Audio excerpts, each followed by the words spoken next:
وہ چیزیں خریدی جاتی ہیں، یوریا وغیرہ، اس میں شیئر ہوتا ہے کسان کا بھی. تو کیونکہ زمیندار ابھی نقصان بہت سارے لوگوں کا ہوا ہے تو زمیندار ان کا بھی وہ شیئر کاٹتے ہیں. تو گورنمنٹ آف سندھ نے پورے سندھ میں جہاں جہاں پہ گندم لگائی جاتی ہے، کوئی 27 لاکھ ایکڑ سے زیادہ گندم لگائی جاتی ہے، تو بلینز آف روپیز کی سبسڈی ہے. یہ حکومت سندھ مفت میں ہر کسان کو 5,000 روپے پر ایکڑ جو ہے وہ فراہم کرنے جا رہی ہے. ایک اور امپورٹنٹ ڈیسیجن جو ہے وہ بھی فلڈ سے ریلیٹڈ ہے.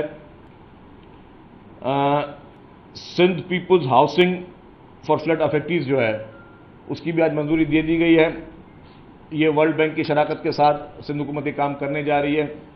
اس میں جس شخص کا بھی گھر چاہے پارشلی ڈیمیج ہوا یا مکمل طور پہ تباہ ہوا ہے، اس کو حکومت سندھ جو ہے وہ گھر بنا کے دینے کے لیے اس کو پیسے فراہم کرے گی. اور یہ بھی ان کی جو تعداد ہے وہ 20 لاکھ شاید گھر ہیں. ٹارگٹ ہمارا ہے کہ 20 لاکھ لوگوں کو حکومت سندھ یہ پیسے فراہم کرے گی، جو کہ گورنمنٹ کی طرف سے گرانٹ دیا جائے گا. یہ گورنمنٹ گرانٹ دے گی، کوئی لون نہیں دے گی. جس شخص کا بھی گھر گرا ہے اس کو، جو پارشل جن کا ڈیمیج ہوا ہے ان کو اتنے پیسے دیے جائیں گے، جن کا مکمل طور پر ڈیمیج ہوا ہے ان کو اتنے پیسے دیے جائیں گے. تو مطلب حکومت سندھ نے، میں سمجھتا ہوں پورے پاکستان میں آج تک اتنے بڑے تعداد میں کبھی بھی متاثرین کے لیے مدد نہیں ہوئی جو حکومت سندھ کر رہی ہے. پوری دنیا میں بھی اس طرح کی کئی مثال نہیں ملتی جو کہ پاکستان پیپلز پارٹی کی حکومت سندھ اپنے سیلاب زدہ بھائیوں کے لیے، ان فیملیز کے لیے جس طرح ہر سیکٹر میں گورنمنٹ نے ان کو شروع میں کوکڈ فوڈ فراہم کیا، گورنمنٹ نے ان کو شروع میں راشنز فراہم کیے، ٹینٹس فراہم کیے، ماسکیٹو نیٹس فراہم کیے، ہر فیسلٹی جو ہے گورنمنٹ نے بالکل دل کھول کے جو ان کی خدمت کی. اور اس کے بعد اب جو ہے جو کسان جن کی فصلیں تباہ ہو گئی ان کو گورنمنٹ 5,000 روپے پر ایکڑ دے رہی ہے. اور اب جن لوگوں کے گھر گرے ہیں یا نقصان ہوا ہے ان کو گورنمنٹ وہ گھر بنا کے دے رہی. تو میں سمجھتا ہوں کہ یہ الحمدللہ یہ کریڈٹ پاکستان پیپلز پارٹی کی سندھ حکومت کو جاتا ہے. اس میں خصوصی طور پر جو ہدایتیں تھیں وہ چیئرمین پاکستان پیپلز پارٹی محترم بلاول بھٹو زرداری صاحب کی خصوصی ہدایتیں تھیں. پریزیڈنٹ جناب محترم آصف علی زرداری صاحب کی خصوصی ہدایت تھی. وہ ایک ایک چیز کو پرسنلی چیف منسٹر صاحب کو اور سندھ کابینہ کو کہہ رہے تھے کہ ان چیزوں پہ کام کریں. اور جتنے دن جو چل رہے تھے کہ سیلاب کے بعد وہ ریلیف کا کام بھی جاری تھا، لیکن ساتھ میں گورنمنٹ وہ پلاننگز کر رہی تھی، ورلڈ بینک سے بات کر رہی تھی، دیگر اداروں سے بات کر رہی تھی. اور اس کو بہت ٹرانسپیرنٹ بنانے کے لیے سب سے بڑی بات آتی ہے کبھی جب اس طرح کے کام ہوتے ہیں تو شکایتیں بھی آتی ہیں کہیں کہیں پہ. جو لوگ وہ ہر جگہ پہ اپرچونسٹ ہوتے ہیں وہ اپنا فائدہ ڈھونڈنے کی کوشش بھی کرتے ہیں، یا جو لوگ ان چیزوں کے لیے ہلے ہوتے ہیں وہ چاہتے ہیں کہ ہمیں اس سے بھی کوئی اپرچونٹی کا فائدہ لیں. تو ٹرانسپیرنٹ بنانے کے لیے ورلڈ بینک کے ساتھ میکینزم بنا رہی ہے جہاں پہ مختلف این جی اوز کو بھی انوالو کر رہے ہیں.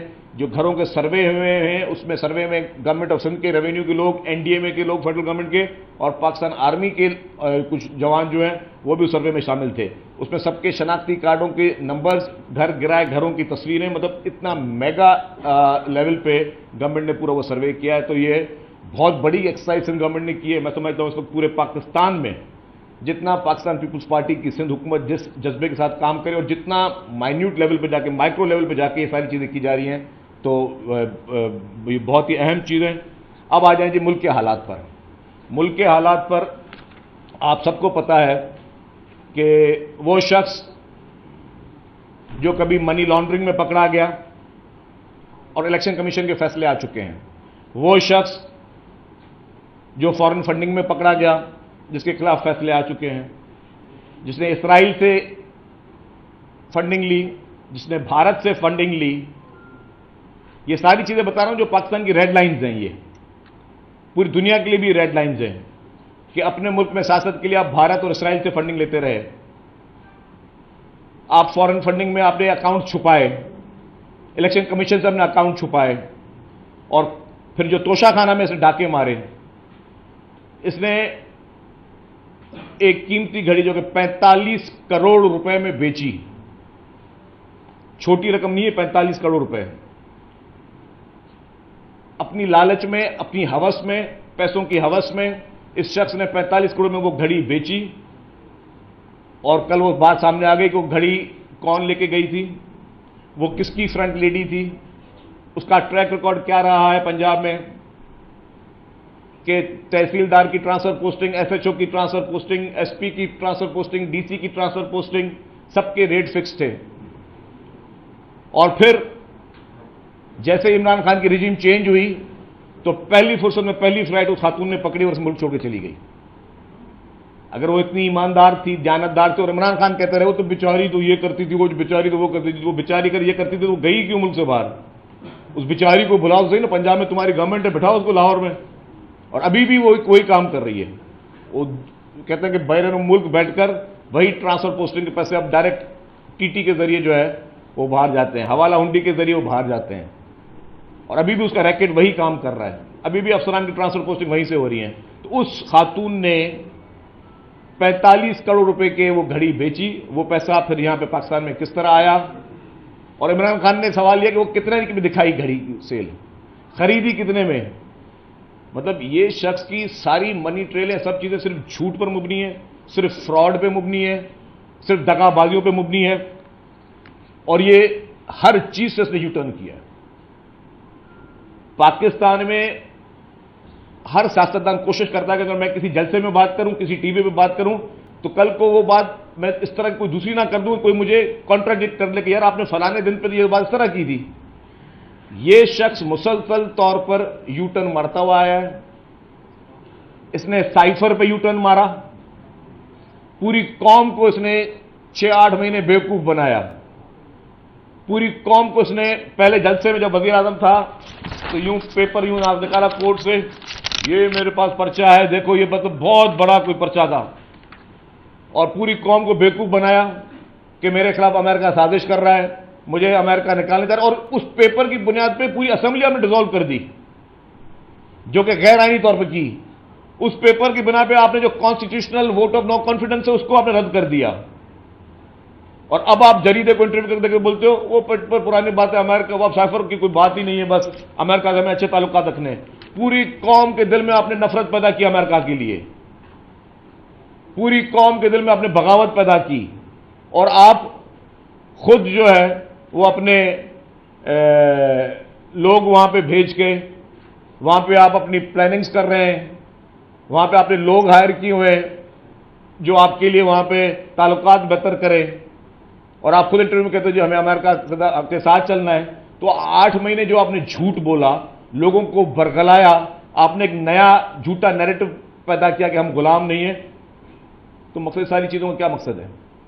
اور کب تک آپ لوگوں کو بیوقوف بناتے رہو گے؟ کب تک لوگوں کے آپ اس طرح کی چیزیں لوگوں کے ساتھ کرتے رہو گے؟ یہ شخص ٹوٹل جھوٹا ہے. گھڑی چوری اس پہ ڈکلیئر ہو گئی. اور اس طرح کی جب منی ٹریل پکڑی جاتی ہے نا، اگر یہ کسی تھانے کا کیس ہوتا تو 100% عمران خان گرفتار ہوتا. آپ نے اپنے اوپر جھوٹا حملہ کروایا یا ہوا؟ زیادہ چانسز یہ لگ رہے ہیں کہ آپ نے وہ حملہ کروایا تاکہ آپ کو لانگ مارچ کے تھکاوٹ سے دور ہٹنا پڑے، کیونکہ آپ کے پاس لوگوں کا ریسپانس نہیں آ رہا تھا. آپ جہاں پہ جلسوں پہ جا رہے تھے آپ کے پاس 1000 2000 2500 سے کہیں ایک جلسہ بھی آپ کو کوئی بڑا نظر نہیں آیا پورے لانگ مارچ کے درمیان. آپ نے اس کے لیے سیف ایگزٹ ڈھونڈنے کے لیے پہلے کہا کہ جی ڈاکٹر صاحب کہتے ہیں فیصل سلطان صاحب 1 گولی لگی، پھر آپ کی ہیلتھ منسٹر صاحبہ نے کہا 2 گولی لگی، آپ نے کہا 4 گولی لگی. میں پہلا شخص تھا جس نے پریس کانفرنس کی تھی پورے پاکستان میں. میں نے کہا کہ یہ ثابت کرے کہ اس کو 4 گولیاں لگی ہیں. میں نے کہا کہ پوری دنیا کے جو ڈاکٹرز بلائے جائیں اس کا میڈیکل کروایا جائے کہ اس کو 4 گولیاں نہیں لگی ہیں نہیں لگی ہیں. اور جھوٹ بولنے کی بات کیا ہے؟ اگر گولی سے کسی کو خراش ہوا ہے، اگر انسان زخمی ہوا ہے تو بولے جی میں زخمی ہوا ہوں، مجھے گولی سے خراش آئی ہے. 1 گولی سے سمپتھی کم ملتی ہے اور 4 گولیوں سے زیادہ ملتی ہے کیا؟ اور آپ کو جیمز بانڈ ہو کہ آپ 4 گولیوں کے بعد بھی جو ہے وہ 19 کلومیٹر پہ کون سا لگا تھا وہ گجرات نہیں گئے ہو، وزیر آباد سے 19 کلومیٹر گجرات تھا وہاں نہیں گئے ہو، آپ 150 کلومیٹر دور لاہور گئے ہو، وہ بھی کینسر ہاسپٹل میں اپنے علاج کروانے گئے ہو. تو یہ شخص جھوٹ بول رہا ہے، یہ پوری قوم کے خلاف سازشیں کر رہا ہے. اس وقت اس کا ایجنڈا کیا ہے؟ جس طرح کل ہمارے چیئرمین بلاول بھٹو زرداری صاحب نے کہا، اس کا پورا فوکس یہ ہے کہ آرمی چیف کی جو ہے تعیناتی کو یہ مزید متنازع بنا سکے. ایڈوانس میں اس کو پتا ہے. آج تک مجھے نہیں پتا کہ کون چیف آنے والا ہے. میں کلمہ پڑھنے کے تیار ہوں، مجھے نہیں پتا کون چیف آنے والا ہے. اس کو یہ بھی پتا کہ جی اگر فلانا چیف آیا تو وہ چیف جو ہے وہ مجھے ڈسکوالیفائی کروا دے گا، اور اس کو مقصد اس کو لا اس لیے رہیں کہ جی وہ مجھے ڈسکوالیفائی کریں. مطلب کہاں سے اس کو خواب آتے ہیں؟ یہ جادو تو ہم نے سنا ہے کہ جادو بہت چل رہا ہے وہاں پہ، لیکن یہ جادو پہ فعال نکل رہے کیا کون اس کو پتا؟ ہمیں تو نہیں پتا. ہم گورنمنٹ میں بیٹھے ہوئے ہیں، ایکٹیو منسٹر، ہمیں تو نہیں پتا کون آنے والا ہے. جو بھی آئے اللہ کرے ملک کے لیے بہتر ہو بس. اور یہ اداروں کی میں روٹین کی ٹرانسفر پوسٹنگ کو متنازع بنانے کی ضرورت کیا ہے؟ کہ جی فلانا آنا چاہیے، جی فلانا آنا چاہیے، سب کو متنازع بنانا. اس نے الیکشن کمیشن آف پاکستان کو متنازع بنایا، اسی کو جس کو اس نے خود چنا چیف الیکشن کمشنر کو. اسی آرمی چیف کو ایکسٹینشن اس نے خود دی، پھر اس کو متنازع بنایا. اس کے خلاف باقاعدہ آپ نے سوشل میڈیا پہ بےہودہ ترین ٹرینڈ چلائے، بےہودہ ترین کیمپین چلائیں. آپ نے ججز کو متنازع بنایا، ججز کے خلاف آپ نے تقریر کی. پھر جا کے جب پتا چلا کہ ہاں جی، اور یہ بتاؤ یہ ڈرپوک بھی بہت شخص ہے. جب اس کو پتا ہے کہ مجھے جہاں پہ کوئی مار پڑ سکتی، لتڑ پڑ سکتے ہیں، تو معافی مانگنے کے لیے کورٹ میں جج ہو نہ ہو، صبح وہ کالا چشمہ لگا کے پہنچ گیا کہ جی مجھے معافی دے دے جی. اور جج صاحب کو بتانا میں معافی مانگنے آیا تھا. تو جس شخص کی سوچ یہ ہو کہ جہاں اس کو لتڑ پڑنے کے چانسز ہوں وہاں پہلے جا کے معافی مانگ کے آ رہا ہے. اگر اتنا ہی سٹانس کا اسٹرانگ ہے تو معافی کیوں مانگی بھائی تو نے؟ ہر برائی کی جڑ اس ملک میں، جو میں سمجھتا ہوں اس ملک کو جو سب سے بڑے میں بڑا نقصان عمران خان نے پہنچایا ہے، وہ پہنچایا ہے کہ ہماری نوجوان نسل کو اس نے گندی زبان دی ہے. اس نے نوجوان نسل کے ذہن میں زہر اگالا ہے. اس شخص نے نوجوان نسل کو غلط راہ پہ لے کے گیا ہے. یہ معاشرے میں اس نے سیاست کو گالی بنائی. اس نے ہر چیز کو کنٹروورشل کیا. اور میں سمجھتا ہوں کہ ایسے شخص کو قانون کے دائرے میں رہ کر اس کے خلاف کارروائی ہونی چاہیے. کل میں رانا ثناء اللہ صاحب کی بات ایک انٹرویو دیکھ رہا تھا ایک ٹی وی شو پہ، جس میں انہوں نے کہا کہ جی وہ مطالبہ کر رہے تھے کہ میڈیکل بورڈ بنایا جائے. میں تو رانا ثناء اللہ صاحب سے گزارش کرتا ہوں، رانا ثناء اللہ صاحب آپ فیڈرل منسٹر ہو، آپ انٹیریئر منسٹر ہو، اور یہ ڈائریکٹ آپ کا ڈومین آتا ہے. آپ خود میڈیکل بورڈ بناؤ اور یہ واقعی چیک کرو کہ کیا اس کو 4 گولیاں لگی ہی نہیں لگی ہیں. جو شخص آپ کو نامینیٹ کر رہا ہے، پرائم منسٹر کو نامینیٹ کر رہا ہے اور اہم اداروں کو نامینیٹ کر رہا ہے، آپ اس نامینیشن سے بھی ہٹ کر ایک شخص بولتا ہے مجھے 4 گولیاں لگی اور میڈیکل بورڈ فیڈرل گورنمنٹ کو چاہیے آج کی تاریخ میں فیڈرل گورنمنٹ جو ہے وہ میڈیکل بورڈ نامینیٹ کرے، کانسٹیٹیوٹ کرے، اور ڈاکٹرز کو بولیں جا کے اس کا چیک کرے اس کو کہ کون سی 4 گولیاں ہیں. اور اگر یہ جھوٹ بول رہا ہے تو جھوٹ کیوں بول رہا ہے یہ شخص؟ اس پہ رانا ثناء اللہ صاحب کو کسی سے اپیل کرنے کی ضرورت نہیں ہے، صرف ایک نوٹیفیکیشن کی مار ہے. نوٹیفیکیشن مار جا کے چیک کریں. جو شخص بولتا ہے کہ عدالتوں میں کہ میری ایف آئی آر نہیں کٹتی، تو بھائی پہلے تم اپنا میڈیکل چیک اپ تو کراؤ. ایف آئی آر کس طرح کٹتی ہے؟ میڈیکل رپورٹ میں کٹتی ہے. کون سی میڈیکل رپورٹ بنے گی جس میں ہیلتھ منسٹر بولتی ہے 2 گولیاں، ڈاکٹر بولتا ہے 1 گولی، یہ بولتا ہے 4 گولیاں؟ تو پہلے پتا چلے کہ اگر ایک شخص بنیادی طور پر جھوٹ بول رہا ہے تو پھر حملہ بھی اس نے کرایا، پھر اس کے گارڈ کی گولی سے جو معصوم شخص جہاں پہ شہید ہوا ہے، جس کے معصوم بچے تھے، وہ کیس بھی عمران خان پہ رجسٹر ہونا چاہیے. اور یہ ساری چیزیں پبلک کے سامنے آنی چاہیے. اچھا یہ بتائیں کہ سب مطالبات آپ اپنی پی ڈی ایم کی حکومت سے کر رہے ہیں، آپ کچھ بھی کہیں جو عمران خان کے فالوور ہیں وہ یہ ماننے کے لیے تیار ہی نہیں ہے کہ عمران خان کوئی بے قصور ہے یا چور ہے یا اس نے خدا نہ خواستہ کوئی گھڑی چوری کی ہو. ایسے ماننے والوں کا آپ کیا کر سکتے ہیں؟ دیکھیں جی بات سنیں، گھڑی ملی، گھڑی اس نے بیچی. پہلے تو گھڑی اس نے خریدی تو شاخانہ تو وہ پیسے کہاں سے آئے اس کے پاس؟ میں نے اس کے سارے انکم ٹیکس کے گوشوارے پڑھے ہیں. اس بار پیسے وہ تھے ہی نہیں. وہ پیسے بھی شاید وہ میڈم گوگی نے دیے ہوں جو کہ ٹرانسفر پوسٹنگ پیسے، اس سے گھڑی خریدی گئی.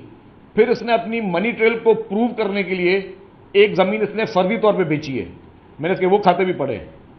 مطلب ایک شخص اپنی آبا و اجداد کی زمین بیچ رہا ہے گھڑی خریدنے کے لیے، اور وہ گھڑی پھر وہ بیچتا ہے باہر. اچھا وہ پیسے اس کے پاس کیسے آئے؟ باہر گئے کیسے پیسے آئے؟ اور اگر عمران خان بولتا ہے کہ یہ پورا ڈرامہ ہے تو اس نے کس کو بیچی اس کا نام بتا دے کہ اس شخص کو میں نے گھڑی بیچی ہے، اس شخص سے میری گھڑی خریدی ہے.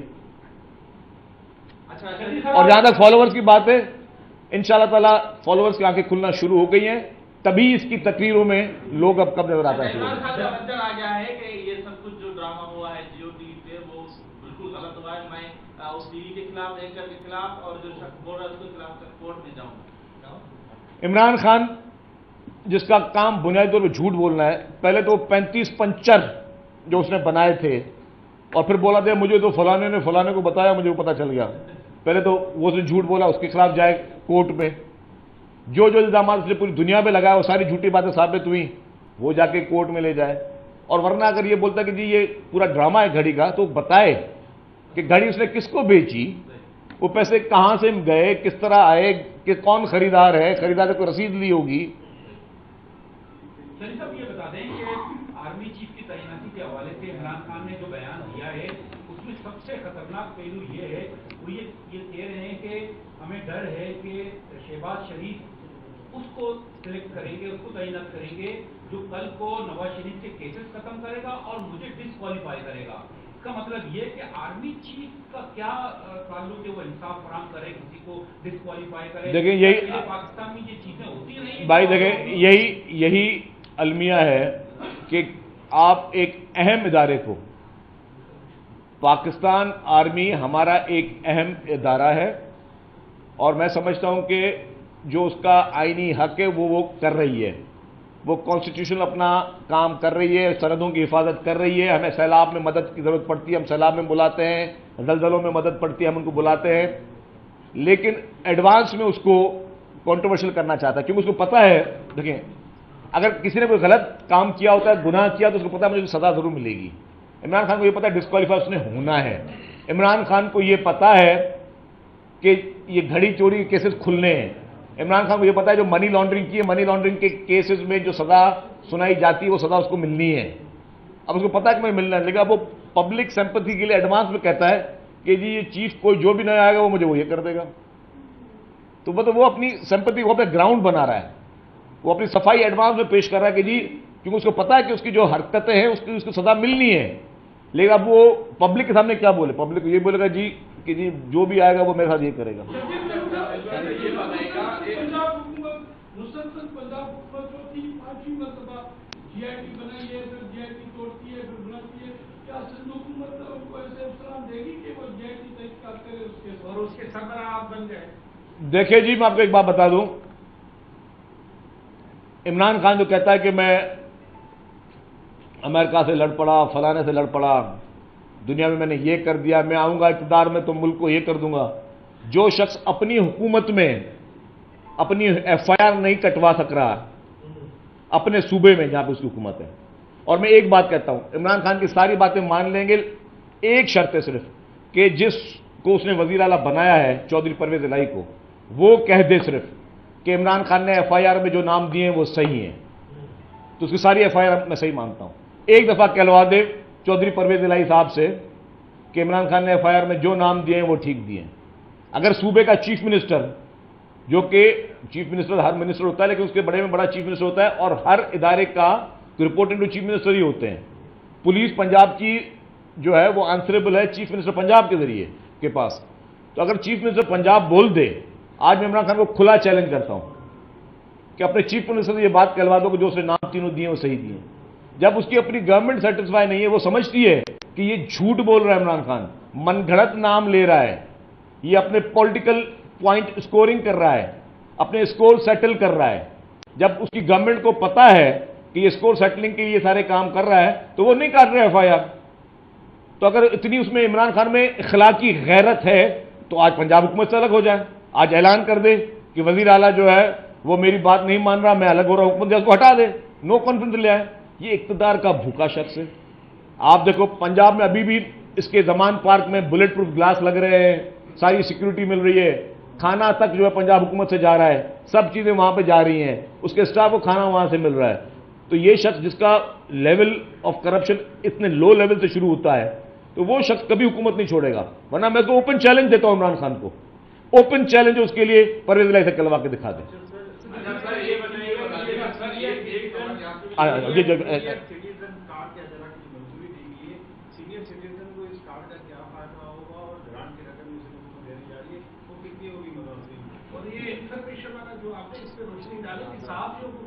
آپ کا سوال ہو گیا بھائی جی؟